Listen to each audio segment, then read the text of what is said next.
Santo, amén. Oh Espíritu Santo, don de Dios y fuerza de lo alto, fuente de agua brotante de vida eterna, desciende y mora en nuestros corazones. Haznos verdaderos adoradores del Padre. Condúcenos a la plenitud de la verdad. Transfórmanos en testigos de Jesús para llevar su nombre hasta los confines de la tierra. Amén. En nombre del Padre, del Hijo y del Espíritu Santo. Amén. Bueno, pues vamos a comenzar este ratito que dedicamos a, a penetrar un poco más cada clase en el gran, el gran misterio de todo lo que es la Pascua del Señor, que es algo muy grande para nosotros los católicos por nuestra fe, ¿no? Es un movimiento del alma muy poderoso de la fe, el creer en estos momentos tan grandes de la vida de Jesús. Entonces, bueno, voy a retomar el tema en el anuncio de la traición de Judas, que es un tema muy antiguo, fue algo muy eh, conservado históricamente, lógico. Hay algo atrás de eso que era muy importante que quedara consignado el anuncio de la traición de Judas. Y vamos a desmembrar un poquito por qué razón. Este anuncio es narrado por los 4 evangelistas. Hay que detenerse, hay que poner atención. Es algo importante. Y esto que causó tanto dolor, ¿verdad? Él decidiera hacer esta traición.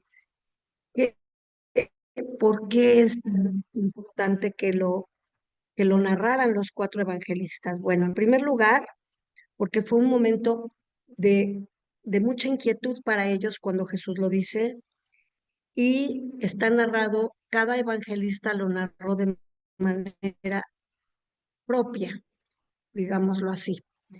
Sabemos que Mateo y Marcos, digamos, se siguen, lo hicieron de una manera sobria y solemne, pero se siguen. Lucas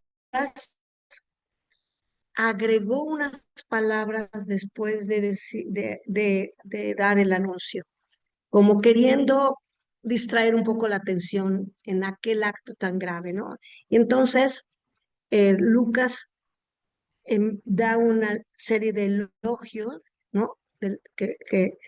Como para redondear un poquito y ese evento, pero también como acentuar lo importante que es el servicio, ¿verdad? Entonces, Lucas tiene una manera particular, lo hace él de esta forma, y la tradición de Lucas es diferente. Luego viene San Juan. San Juan lo ha enriquecido con detalles propios de San Juan, y también son esas connotaciones que en el Evangelio de San Juan una palabra quiere decir más de lo que estamos leyendo. Entonces, es interesante cómo cada uno narra a su propia forma, de su propia manera, el anuncio de la traición de Judas. Entonces, Jesús manifiesta públicamente a los 12 esto, ¿verdad? Y está Jesús, recordemos que es una cena judía, Jesús está recargado, están sentados en el suelo, ¿verdad? Y Jesús está un poco recargado en, en el discípulo amado. Y entonces Jesús tiene un lenguaje velado al dar la respuesta, ¿verdad? Pero bueno, vamos a leerlo especialmente, bueno, hay dos que vamos a leer nada más, en el Marcos 14:18, vamos a leerlo primero ahí, y en San Juan, de hecho, está más largo, ¿no? Pero bueno, vamos a leerlo en, en, en Marcos 14:18. Anuncio de la traición de Judas. Al atardecer, llegó él con 12. con los 12, y mientras comían recostados, yo os aseguro que uno de vosotros que estáis comiendo conmigo me entregará. O sea, Jesús hace un anuncio público fuerte y que desconcierta a todos, ¿no? Están en una cena judía, están en el momento de la botana, en el momento del inicio. Jesús acaba de lavarles los pies, se están sentando a la mesa y como cena judía están como inclinados con su brazo reclinados un poco para sostenerse, y Jesús está un poco reclinado en el discípulo. Yo os aseguro que uno de vosotros que estáis comiendo conmigo me entregará. Ellos empezaron otro, ¿acaso soy yo? Él les dijo, uno de los 12 que moja conmigo en el mismo plato. Ciertamente el Hijo del Hombre se va, como está escrito de él. Pero aquí quiero detenerme un poco cuando dice, el que moja el plato conmigo. ¿Cómo se comía la botana? El papá repartía eh, ese pan y mojaban el pan en el puré de las verduras, digo, de los frutos, ¿no? En el puré de las frutas. Pero todos mojaban el pan. Entonces, esto es importante para poder entender, porque si nada más hubiera mojado el pan Judas, porque los demás, o sea, ni Pedro ni Juan hicieron nada. Entonces, Jesús, ¿quién? Pero Jesús no quiere revelar quién es. Jesús simplemente responde de una manera velada, aquel que moja el pan, pero resulta que lo moja uno, lo moja otro, y lo va pasando Jesús. ¿Para qué? Para no declarar abiertamente quién es ese que lo va a entregar.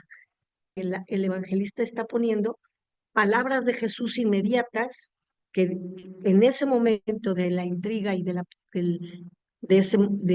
quién será, Jesús da su anuncio. Ciertamente el Hijo del Hombre se va, o sea, está anunciando que es su pasión. En el momento que Jesús cruzó el dintel del etapa o sea, de su vida, que es la Pascua, y el momento trascendental. Entonces, donde Jesús ya está anunciándoles de manera más abierta que Él va a morir, se va, como está escrito de Él. Pero ay, y ese ay es un grito de dolor de Jesús, no es una amenaza, no es, eh, pues, un enojo, digamos, sino Él eligió y al que Él amó en un acto de su libertad, ha decidido traicionarlo y se ha olvidado de ese amor de Jesús, ¿no? Entonces es un grito de dolor realmente. Y cuando Jesús le da a Judas ese pan, pasto de amor de Jesús a ese discípulo que él ama, pero que sabe que lo va a traicionar y no quiere evidenciarlo abiertamente, pero da a conocer Jesús que él sabe que lo va a hacer. Y entonces le da el último gesto de amor para persuadirlo en ese gran amor que le tiene.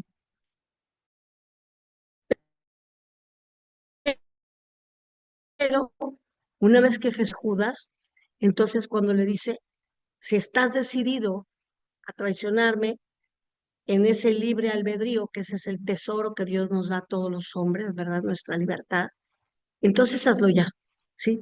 Entonces, en ese momento viene este grito de dolor de Jesús. Ay de aquel por quien el Hijo del Hombre es entregado. Y sabe Judas, digo, o sea, Jesús está dirigiendo eso a él, pero en ese momento es cuando Judas va a salir. Vienen las palabras dolorosas, más le habría valido a ese hombre no haber nacido. Son palabras muy fuertes que no las vamos a encontrar en el Evangelio ni de Lucas ni en el Evangelio de San Juan. Es como el más duro es en Marcos y en Mateo, ¿no? Les voy a leer en Juan, que Juan le da más tiempo, le da más, mucho más, lo hace más largo. Dice, quiero también ubicar este momento de estar sentados y Jesús pronuncia unas palabras.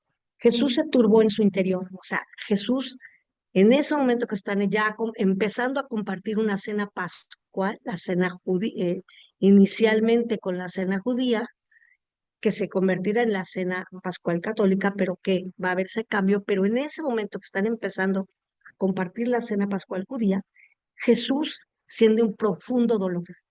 Ya conoce, ya sabe que Judas lo va a traicionar.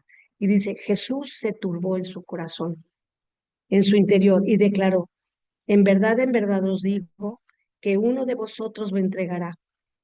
Los discípulos se miraban unos a otros sin saber de quién hablaba. Uno de sus discípulos, el que Jesús amaba, estaba a la mesa al lado de Jesús. Creemos que era San Juan, el discípulo amado, ¿verdad? Simón Pedro le hizo una señal y le dijo, pregúntale de quién está hablando.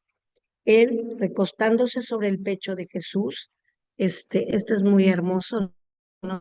Porque podemos ver, San Juan era el más pequeño de los apóstoles y él tenía esa confianza con Jesús, tenía ese amor de ternura de ser el más pequeño y tenía una cercanía especial con Jesús, ¿no?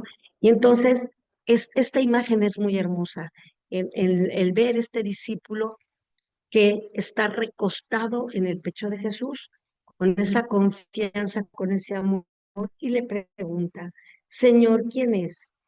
Le respondió Jesús, es aquel a quien de el bocado. Aquí es distinta la versión. Es alguien a que Jesús le va a dar un pedazo de pan mojado con el puré de las verduras. Dice, es a quien a que le dé el mojado que voy a mojar. Entonces mojó el bocado, lo tomó y se lo dio a Judas. Aquí el evangelista nos hace pensar que solo se lo dio a Judas, pero nos decía el padre Carrillo, si ustedes lo ven a profundidad, dicen, si hubiera sido solo a Judas, ¿por qué no hizo nada Juan, San Juan y Pedro? ¿Por qué se quedaron así? Si hubiera sido evidente ese momento. Pero Jesús, tratando de cubrir ese momento doloroso y no evidenciar a Judas, dándole todavía la oportunidad del arrepentimiento, lo moja, se lo da a Judas, pero se lo da a otro y se lo da a otro. Y de esa manera podemos entender que Jesús no fue claro en su respuesta. Simplemente contestó de una manera velada, ¿verdad? Si no, no podemos explicarnos por qué no hicieron nada. Y tras el bocado entró en él Satanás. O sea, Jesús se da cuenta que a pesar de él darle un gesto de amor para que se arrepienta y tratar de mostrarle esa ternura y darle algo especialmente a él en ese momento, Judas rechaza ese gesto de amor de Jesús y Jesús se da cuenta que él ya está tomado por Satanás. Jesús le dijo, o sea, ya la decisión, o sea, no movió su corazón. Jesús desde entonces cuando le dice, lo que has de hacer, hazlo pronto. Pero ninguno de los comensales entendió por qué se lo decía. Porque Jesús tenía la bolsa, algunos pensaban que Jesús quería decirle, compra lo que nos hace falta para la fiesta. O que diera algo para los pobres. En cuanto tomó Judas el bocado, salió. Y luego viene una frase muy típica de San Juan que cierra sus diálogos con algo que quiere decir más. Y dice, era de noche. La cena duró más o menos 4 horas. Ya había oscurecido cuando ya Jesús les lava los pies y ya están sentados a la mesa, ya había oscurecido. Pero lo que está diciendo San Juan es la, el poder de las tinieblas de la noche ha entrado. Es la noche, son las tinieblas las que en ese momento es el reino de la oscuridad el que está entrando en acción, ¿verdad?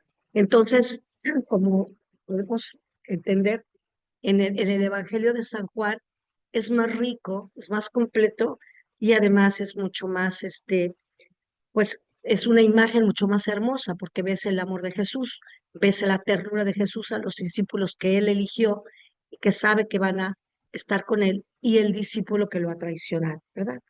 Entonces, este momento, que sin duda fue un momento, como bien lo pone San Juan, fue un momento de profundo dolor para Jesús.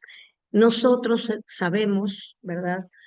Hoy que todo pecado causa un profundo dolor a Dios, ¿no? Entonces, yéndonos un poquito más profundo, pues no es que Judas, bueno, pues tenía a alguien que entregarlo. No, no, no.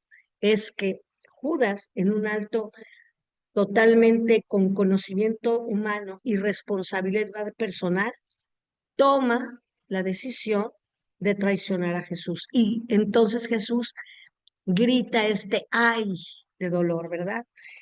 Es muy, pues, es muy, ¿cómo se puede decir? Pues muy doloroso ver esta parte, ¿verdad? De ese dolor de Jesús. Y cuando Jesús se da cuenta que ya él está tomado por Satanás, lo invita a que realmente salga, porque Jesús va a continuar más grandioso que es la institución de la Eucaristía. Podemos ahora, esta decisión definitiva de Judas lo hace ya no ser amigo de Jesús, ya no ser parte de los apóstoles, ¿no? Y el reinado de las tinieblas toma poder. Vamos a hacer la oración, que es pequeñita, para cerrar este tema. La oración es: Jesús, quiero acompañarte en tu dolor íntimo. Concédeme la gracia de serte fiel. Gracias por haberme amado y haberme elegido. Que tu fidelidad divina hacia mí se vea correspondida con mi humilde fidelidad. No permitas jamás que yo te traicione y permíteme acompañarte en tu dolor por la infidelidad de los hombres. Esta oración, cuando la estaba yo viendo en la tarde, qué actual es, ¿verdad? Qué actual es. Ojalá la puedan imprimir, porque ahorita hay mucho de esto, ¿no? No porque nosotros no lo traicionemos, pero hay mucha gente que siendo bautizada, pues está muy lejos de vivir su fe cristiana, ¿no? Entonces, ese profundo dolor, nosotros, pues ahora hay, gracias a Dios, tanta oración para aliviar el dolor de Jesús y de la Virgen por tantos, ofensas, ¿verdad? Bueno, voy a entrar a un tema que es verdaderamente que el Espíritu Santo nos llene en este momento, porque es un tema central, es un tema que a pesar de que lo podemos estudiar y estudiar, no llegamos a el completo entendimiento espiritual, porque es algo que nos rebasa. Pero más allá de eso, es una meta de todo católico, así nos decía el padre Carrillo, es una meta diaria del católico de cada vez que va a la misa, a la Eucaristía, hacer un esfuerzo por entenderla más, vivirla mejor, compenetrarse más en ese momento tan grande de nuestra Santa Misa, ¿no? Entonces, vamos a entrar a este tema con esa confianza que el Espíritu Santo nos va a a iluminar un poco más hoy y cada día, ¿verdad? Uno ama, entre más conoce, más amas, diría San Juan, ¿verdad? Entonces vamos hoy a conocer más y amar más nuestra Eucaristía.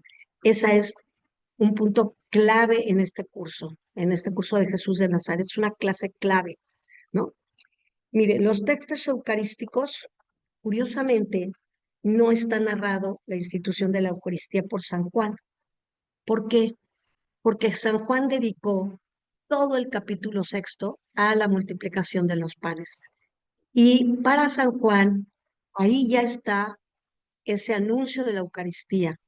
Pero además, el lavatorio de los pies es la entrega total de la inmolación total de Jesús que se vuelve esclavo. Entonces, para San Juan ya no hay necesidad de narrar la institución de la Eucaristía. ¿Por qué? Porque están las dos partes. La parte de esa capacidad de Dios de tomar materia, pan y vino, y convertirlo en su carne y en su sangre, como tomó 2 panes y los 5 peces, y los convirtió en comida para 13,000 personas. Ese se muestra esa capacidad de Dios de hacer con la materia lo que le plazca. Pero viene la siguiente parte y es el acto más grande de amor de Dios, de Jesús, al hombre. ¿Para qué? Para permanecer con él, para quedarse con él. Y entonces es una inmolación completa, total. Y es esa inmolación que vivimos en la misa. Es una inmolación que no es cruenta, pero está ahí la sangre, ¿sí? Desde Getsemaní hubo sangre, en la coronación, en la flagelación y en la crucifixión hubo sangre. Y esa sangre lo que hace es sellar esa nueva alianza que iba a entrar en acción con la Eucaristía, ¿verdad? Entonces, este, este momento en el que Jesús va a sustituir la, la Pascua, digamos, el cambio, va a sustituir la Pascua judía por la Pascua que nosotros vivimos en la misa, es un momento en el que va a tener el mismo significado profundo de sellar con sangre la nueva alianza. Entonces, Jesús desde el inicio va a donar sangre y culmina hasta la última gota en la cruz, ¿verdad? Pero esta institución de la Eucaristía, este texto, está, está consignado por Mateo, Marcos y Lucas y por San Pablo en la primera carta a los Corintios. El primero que escribió esto fue San Pablo, fue el primero que escribió sobre la institución de la Eucaristía. Y el último sería Lucas, ¿verdad? En medio tenemos a Mateo, a Marcos, porque el que primero empezó a escribir el Nuevo Testamento, pues fue San Pablo, pero en este caso concreto, la primera carta a los Corintios fue la primera, ya tal como la leemos ahora en la Biblia, en el Nuevo Testamento, quedó consignada por San Pablo. Esta narración es preciosa, pero es totalmente exacta, traída de generación en generación por la tradición oral y es intacta y tenemos la certeza, podemos tener la certeza que hoy lo que nosotros vivimos en la misa y las palabras que hace el Padre son totalmente pegadas a las palabras que Jesús hizo. Son exactamente, es esa actualización de lo que Jesús hizo. No es un recuerdo, no es una repetición, es una actualización de lo que Jesús hizo al instituir la Eucaristía. Y en el momento que Jesús hace esta sustitución, ¿verdad? De, de hacer una nueva alianza con su nuevo pueblo, es en ese momento que viene esa inmolación que yo les digo que no es cruenta en la misa, ¿no? En la Eucaristía. Entonces, nosotros tenemos en los, me- en la tradición de Marcos y Mateo, es una tradición totalmente pegada a la iglesia de Jerusalén. Si leemos la narración en ellos, es la tradición oral totalmente pegada a la iglesia de Jerusalén. En el caso de San Pablo, es la tradición oral que ya llevaba la iglesia en Antioquía. Acuérdense que es una iglesia que él fundó y eh, obedece a esta tradición de Antioquía, ¿verdad? La prueba de que eso es totalmente apegado a lo que eran lo que fueron las palabras de Jesús y que nosotros y a través de vivir la misa y el sacerdote proclamando esas palabras, hace una actualización igual. ¿Por qué? Porque la prueba es que en Hechos de los Apóstoles podemos leer que inmediatamente después de la venida de Pentecostés, inmediatamente se hizo se celebró una Eucaristía, igual que la que nosotros, la que nosotros vivimos, ¿verdad? Entonces, son palabras escatológicas profundas con la que Jesús inaugura en ese momento como este, el inicio de esta nueva alianza. Y con estas palabras que están en Lucas, dice, ardientemente he deseado comer esta Pascua con vosotros antes de padecer. Jesús está anunciando ya su pasión, que va a ser en unos momentos, porque os digo que ya no la comeré jamás hasta que se cumpla en el reino de Dios. Entonces, estas palabras de Jesús de ardientemente he deseado, nos revela el profundo amor de Dios, de Jesús, por donarse a la humanidad para salvarla. Es ese profundo amor que no puede aguantar más el momento, ¿verdad? Que llegue el momento de salvar a la humanidad. Entonces, son palabras muy hermosas, escatológicas, y es un momento en el que Jesús va a hacer trascender su permanencia con nosotros siempre, para siempre, ¿no? Entonces, toda la vida de Jesús fueron hechos históricos y hizo un milagro, hizo otro milagro, pero eran momentos que pasaban. Pero este momento no ha pasado y nosotros podemos leer el Catecismo de la Iglesia Católica, que yo les recomiendo que tengan su buen Catecismo de la Iglesia Católica, el grande, y lean en el numeral 271. Es precioso lo que dice, no lo voy a leer todo porque nuestra clase es muy corta, pero en ese numeral dice que es un momento en el que el cielo, el hombre se une al cielo, ¿sí? Para perpetuar nuestra vida y llevarla a la eternidad. La vida eterna no es vida futura. A veces pensamos que la vida eterna es vida futura, vida después de la muerte. No, nosotros en la Eucaristía ya saboreamos la eternidad, ya saboreamos la vida eterna. La vida eterna es vida en plenitud. Eso quiere decir vida eterna, no es vida futura, es vida en plenitud. Y a mí me gusta mucho recalcar esto porque el padre Carrillo nos decía, es que a veces es algo que lo vamos haciendo como lejano, ¿no?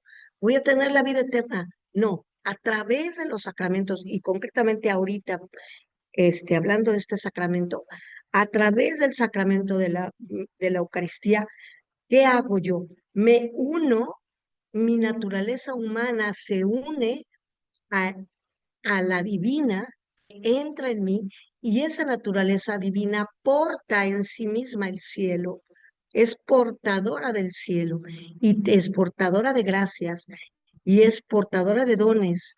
Y es ahí donde yo entro de lleno a una vida en plenitud. Y eso es vivir la vida eterna.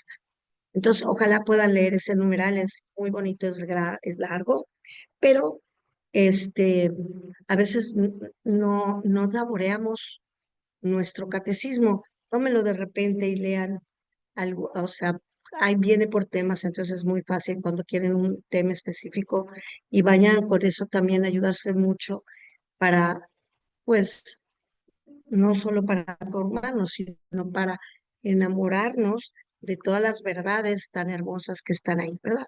Entonces, Jesús va a pronunciar estas palabras que son un acto de amor profundo. Y viene el gesto de Jesús. ¿En qué momento? Ha salido Judas, pasado el momento de la botana, por decir así, viene el momento de tomar el cordero y al terminar el cordero, ¿se acuerdan que hace la segunda copa?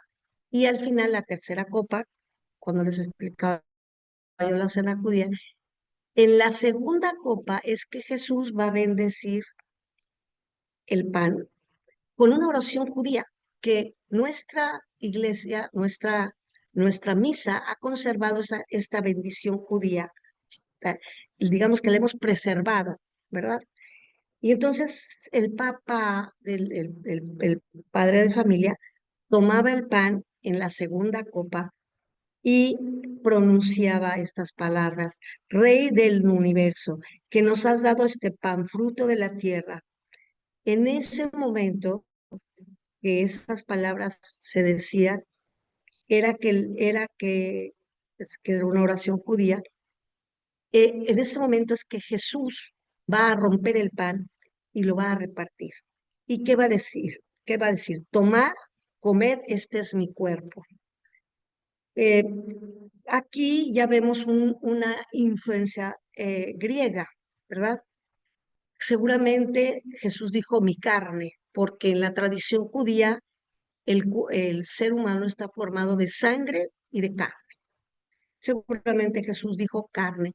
Nosotros, como ya eh, digamos que las traducciones ya en la iglesia de Antioquía y la iglesia de los gentiles empezó a crecer tanto bajo la influencia griega, entonces para el griego es el cuerpo, ¿verdad?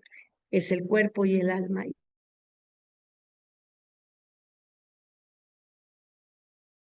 Y entonces nosotros aquí sabemos que lo más seguro es que Jesús, ¿verdad? Pero ese pan que rompe Jesús, ese pan que rompe, que es un signo de que el cuerpo de Jesús va a ser roto. Ese cuerpo roto que en unas horas va a estar ultrajado, roto, ¿verdad? Va a ser la inmolación. Y en el Evangelio, los evangelios de Marcos, Mateo, los sinópticos, signo de que el cuerpo roto de Jesús será igual, será inmolado para el perdón de los pecados. Pero en el Evangelio de San Juan hay algo más. Es ese cuerpo roto, ese pan roto, es el signo, y el pan que hace nos alimenta. El pan es el que nos da vida, porque si no comiéramos, pues no podríamos vivir. Entonces es un signo profundo. Es ese pan que va a alimentar el alma, pero es ese pan del cuerpo roto de Jesús, ultrajado y que ha dado hasta la última gota de sangre por la salvación de la humanidad, pero es ese cuerpo roto que se va a inmolar. Y en el Evangelio de San Juan viene una pauta más, y es, sí, es ese pan roto que se va a inmolar, pero va a haber se va a terminar la Pascua judía y el cuerpo que se va a inmolar, que es el de Jesús, será inmolado a la misma hora que se inmolaban los corderitos en el templo, a las 12 del día. En el momento que a Jesús se le es declarado a muerte, que son las 12 del día, fue el momento que en el templo se estaban eh, inmolando los corderos, los animalitos que llevaban, ¿no? Entonces, para San Juan hay un sentido más, ¿sí? Eh, había, yo les comentaba la clase pasada que había se reconoce por los historiadores que había 2 o 3 días para celebrar la Pascua judía, había 2 o 3 fechas. Jesús la celebra toda en viernes, porque el día judío comienza a las 6 de la tarde, ¿no? Entonces la última cena comenzó el viernes a las 6 de la tarde y terminó, pues ya, a la hora que sepultan a Jesús, a las 6 de la tarde del mismo viernes. Pero el templo lo lo hizo el rito el sábado, porque ese año era muy especial. En ese año caía en sábado. Entonces, esa Pascua era una Pascua muy especial. Entonces, por eso es que el sacerdote y los miembros del Sanedrín no quieren entrar a la casa de Pilato, si no entran. ¿Por qué? Porque ellos ya iban a celebrar su Pascua y no se podían manchar. ¿Sí? Entonces, ellos no entran a casa de Pilatos porque Pilatos era un pecador y ellos no se quieren contaminar. Entonces, que hay 2 gestos muy importantes de Jesús. El pan, y que nos invita a comerlo para tener vida eterna, y nos lo invita con esa instrucción. Estás tomando el cuerpo, mi cuerpo, que es el cuerpo que es Dios mismo que va a entrar a ti, ¿no? Es el gran misterio, como un Dios, ¿no? Inabarcable, ¿verdad? Puede entrar en nuestra naturaleza humana, siendo Él en sí mismo una naturaleza divina. Por eso eh, es casi imposible que nosotros podamos meternos eso en la cabeza. Y eso se admite por la fe.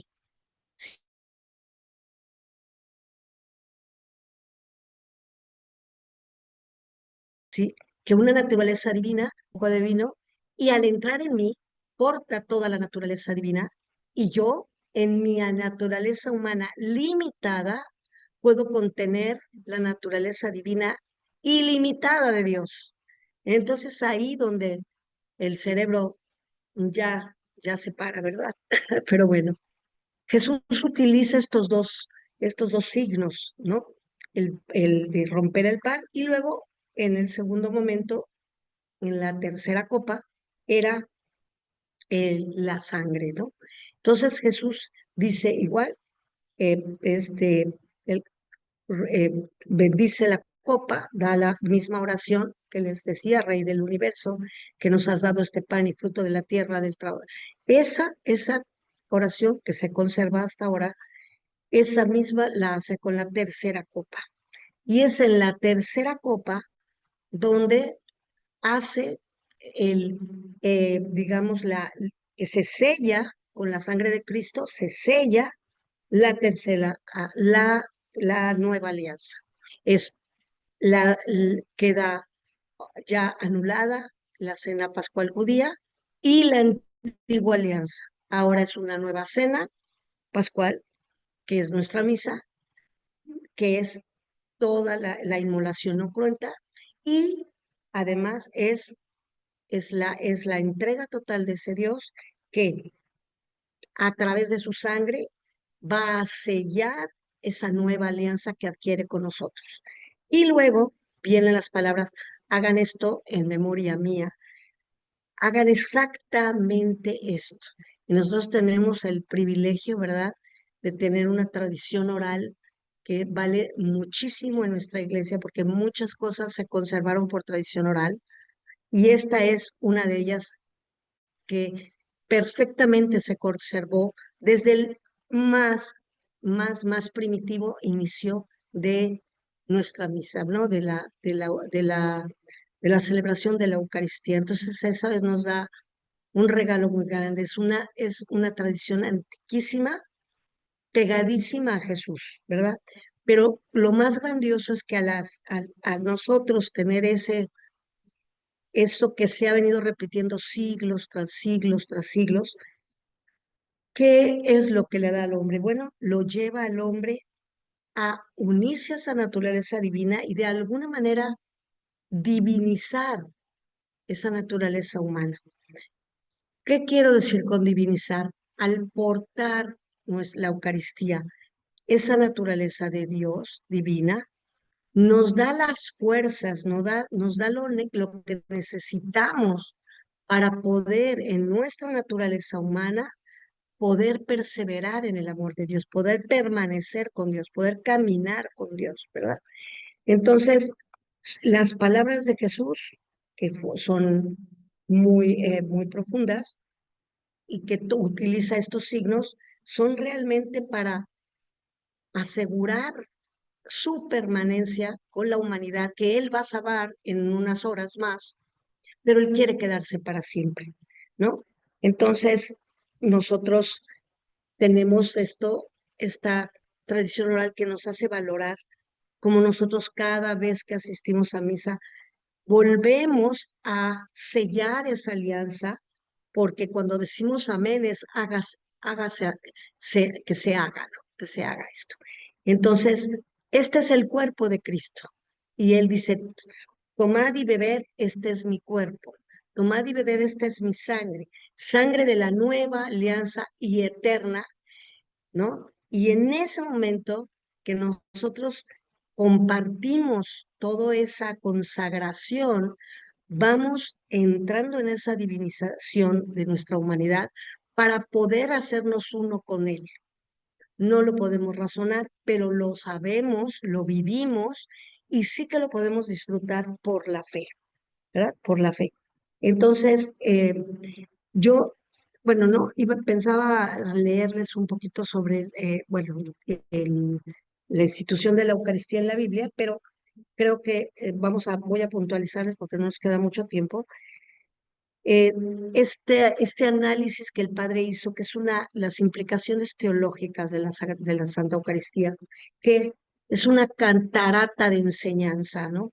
Yo les invito a que lean los textos de la institución de la Eucaristía, que están en Primera Corintios, en Marcos, Mateo y Lucas, y los vayan saboreando, porque lentamente yo les voy a dar aquí como los puntos primordiales que el padre Carrillo los puso como implicaciones teológicas para que les sirvan a ustedes de guía para penetrar más en la Eucaristía, ¿verdad?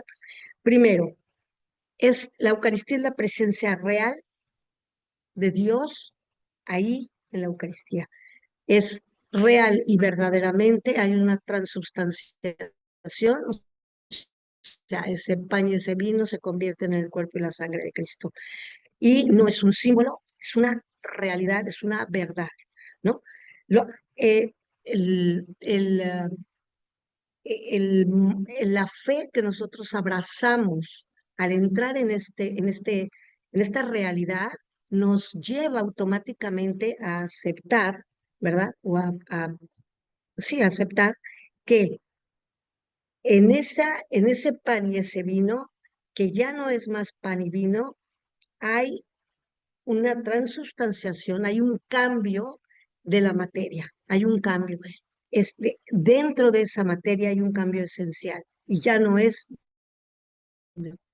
¿verdad? Sino es la naturaleza divina de Dios. Tercero, aunque el pan y el vino son unos signos de manera inicial, en el fondo hay algo más importante. Ese pan y vino, así como el pan normal nos nutre y el vino es un signo de alegría, también de igual ¿cómo se llama? De tener agua, que antiguamente no era fácil, entonces el vino era muchas veces como esa manera de tener algo que beber. Entonces, son alimentos, el pan y el vino son alimentos del cuerpo. Entonces, atrás de esto que hay, es el alimento espiritual, hay un contenido espiritual ahí. En esa Eucaristía, yo voy a recibir aquello que mi espíritu necesita y Dios sabe qué es lo que necesita. Entonces, cuando yo participo de la Eucaristía es que voy a tener eso, ¿no? La Eucaristía es un verdadero sacrificio. Es el sacrificio de Jesús porque se dona y va desde el momento que Jesús entra al cenáculo, hace el lavatorio de los pies. Desde ese momento es una donación completa y absoluta de Jesús hasta el momento en el que muere. ¿Sí? Jesús hace un cambio de la verdadera comida y la verdadera bebida es su cuerpo y su sangre, ¿sí? No hay otra.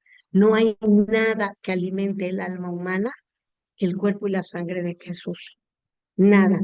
Muchas veces el hombre trata de saciar su soledad o sus penas, sus problemas con la televisión y con un montón de cosas que al final solo le van a dejar más soledad y más dolor. Lo único que puede llegar al alma con en esa sustancia portadora de Dios es la Santa Eucaristía y es lo único que puede realmente alimentar nuestra alma. Y así, ¿cuántos raquíticos conocemos bautizados que algunos años sin comulgar? Y Jesús dice, yo te estoy dando algo para alimentar tu alma. Y, y nosotros lo rechazamos, lo rechazamos. Entonces, es ese gran dolor, ¿verdad? De que Él ha hecho todo para quedarse con nosotros verdaderamente y sustancialmente para siempre, ¿no? La celebración de la Eucaristía nos lleva, ¿verdad? A tener ese nuevo contacto, ese contacto permanente con ese Jesús que en esa última cena se donó. Es una actualización real de todo lo que sucedió esa noche, de esas 24 horas desde el momento que empezó la última cena hasta el que él muere, ¿verdad? Pero además, la Eucaristía es un banquete porque a cada persona la va a alimentar de acuerdo a lo que esa persona necesita. ¿Y de qué manera? De la manera más espléndida, ¿sí? Es un banquete personal, magnánimo, especialmente preparado por Dios para cada uno de nosotros, ¿verdad? Entonces, es bonito pensar que cuando vamos camino a la iglesia, a misa, Dios está esperándonos ya, sabe que vamos a llegar y Él está preparando ese banquete para nosotros, ¿sí? Y nosotros podemos abrir en ese momento el corazón y decirle, Señor, voy a encontrarme contigo, voy a unir mi pequeñez a a tu grandeza. Sé que tú estás preparando este banquete para mí. Hazme recibirlo y apreciar este banquete, porque es como cuando ustedes tienen a alguien que va a llegar a casa, que aman mucho, pues preparan muchas cosas, ¿no? Jesús prepara el banquete para todos los que van a llegar a la misa y ojalá que cada vez menos, eh, o más bien dicho, cada vez más vaya gente a recibir el banquete, ¿verdad? Esa es nuestra gran misión. Bueno, Jesús está entregando su alma, o sea, su sustancia es su cuerpo y es su sangre, pero dentro que va el alma del mismo Dios, va un pedacito, por eso decía el Padre Carrillo, es como participar de esa divinidad, como divinizarnos un poco, ¿verdad?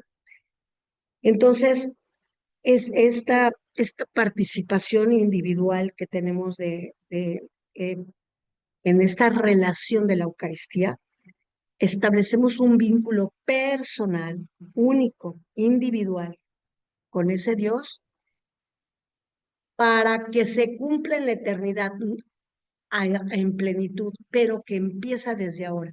No hay que esperarnos para... Jesús dice, ¿para qué te esperas a la vida eterna, a conocerme? Empieza desde hoy a relacionarte conmigo, a hacerte consciente de quién está entrando en en tu alma y qué está entrando a tu alma.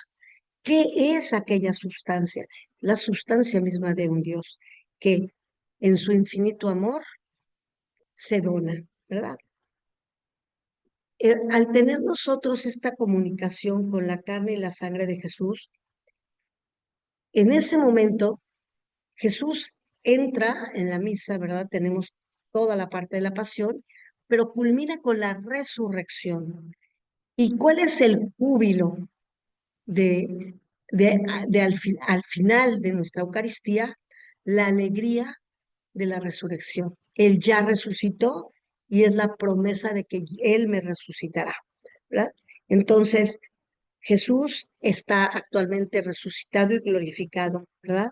Pero está en el mundo, está con nosotros de esa manera y entra en contacto con nosotros a través de la Eucaristía, y la Eucaristía es un pequeño germen de resurrección futura.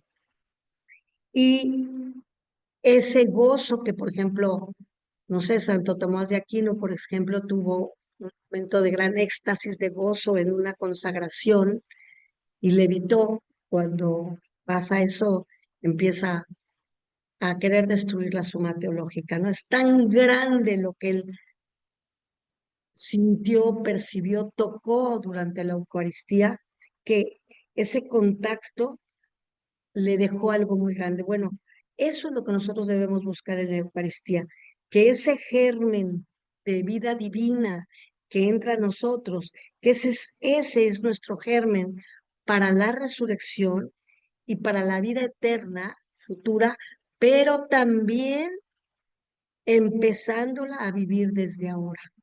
Es un germen de la resurrección, sí, pero comienza en la tierra. Aquí comienza con nuestra fe, por nuestra fe, ¿verdad? En resumen, la Eucaristía sintetiza y actualiza los principales sacrificios de la primera alianza en la Escritura, de la primera alianza. Entonces, ¿qué es esta Eucaristía? Bueno, pues es la entrega total de la víctima para una nueva alianza, es la expiación, ¿sí? Es la reparación y es la víctima de alabanza de acción de gracias. Es realmente ya todo lo que Jesús podía ofrecer lo ha ofrecido al Padre, para gloria del Padre y para la salvación de los hombres. Entonces, aquí son dos. Es un Jesús que se dona por amor al Padre, porque el Padre, en su inmenso amor a la humanidad, le pide que se done y Jesús entra en esa donación amándonos a nosotros. Ya en ese inmenso amor a la oración, Mariel, de la Eucaristía, por favor.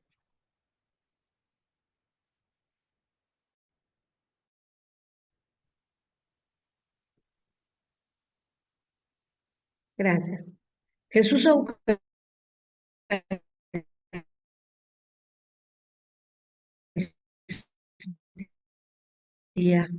Gracias por creo en ti, confío en ti, te amo, te adoro, te alabo, te bendigo y te doy gracias. Al impulso del Espíritu Santo, yo te ofrezco y contigo me ofrezco en todo momento, como acción, por la salvación del mundo entero. Comunícame vida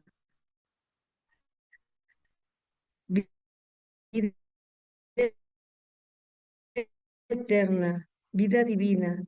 Tú eres Jesús, Salvador de los hombres, sálvalo.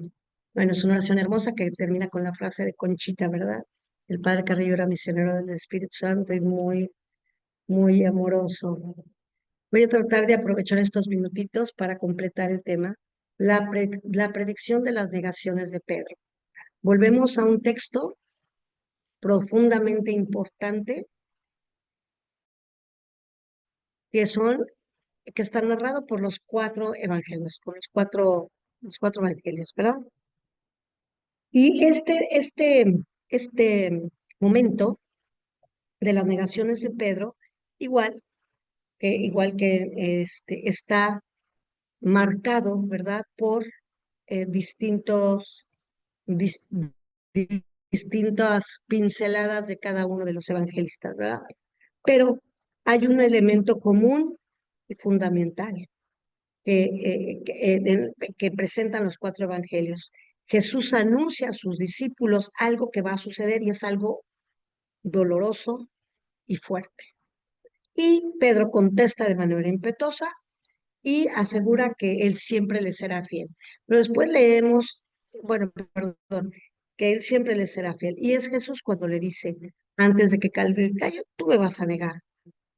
Y entonces dice, no, no, no, no, no, no, no, no. Pero Jesús le da a conocer esto, ¿no? Le dice, yo sé que esto va a ser. Entonces, eh, hay un, hay un, hay un momento en cuando Jesús comunica las negaciones, la predicción de las negaciones de Pedro, ya salieron del cenáculo y van caminando hacia Getsemaní. Hay dos momentos, o sea, Mateo y Marcos los sitúan al salir hacia el Monte de los Olivos, ¿verdad? Juan lo sitúa al final, pero tienen en común los cuatro este anuncio, este anuncio. Y este anuncio es como el centro de las predicciones de la negación de Pedro, porque Jesús está ahí anunciando su muerte y su resurrección, ¿sí? Esos dos momentos son esenciales para poder entender y profundizar en esto. Dice, este, salieron del cenáculo y iban cantando los himnos que yo les decía la vez pasada, ¿no?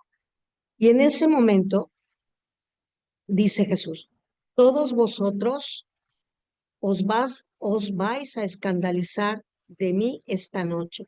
Escandalizar es tropezar, van a sufrir, van a entrar en mucho dolor, ¿sí? Esta noche, porque está escrito. Y cita Jesús textualmente palabras del profeta Isaías que se las pone a él. Heriré al pastor y se dispersarán las ovejas del rebaño, mas después de mi resurrección iré delante de vosotros a Galilea. ¿Sí? Entonces, en ese momento es cuando Pedro interviene. Aunque todos se escandalicen de ti, yo nunca me escandalizaré.